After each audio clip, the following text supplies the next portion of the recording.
29.1 million Americans have been diagnosed with diabetes as of this year. This is approximately 1 in every 10 Americans. About 1 in every 100 Americans will develop foot ulcers due to diabetes. Foot ulcers are painful sores that occur on the bottom of a diabetic's foot.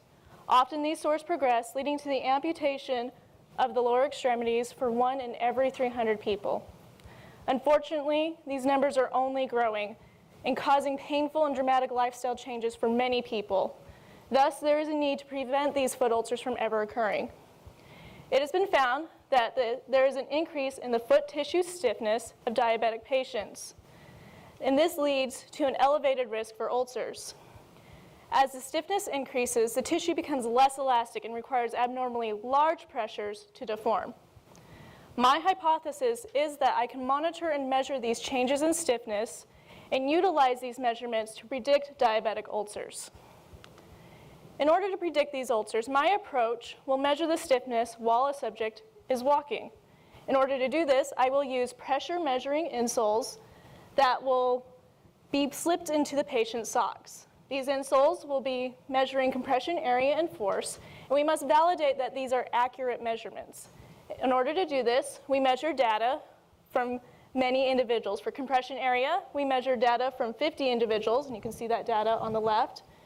And for force, we measure data from 34 individuals, and you can see that data on the right. What we found from our experiments is that our insoles are accurate in measuring compression area and force. Thus, we can move on to the next phase of our study, which is creating a mathematical model of the foot tissue. This model will take compression area and force, incorporate them together, and output a stiffness model of the foot. Now, this model will be tested on pre-diabetic and diabetic subjects with and without ulcers. This will allow us to validate that our model can tell the difference in stiffness between healthy tissue and ulcerated tissue.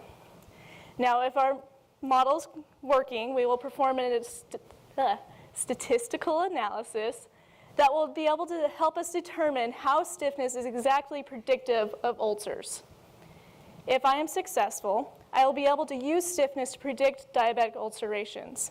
And if my predictions are accurate, I will be able to help prevent these ulcers from occurring and hopefully help maintain the healthy and happy lifestyle that these diabetic patients so fully deserve. Thank you for your time.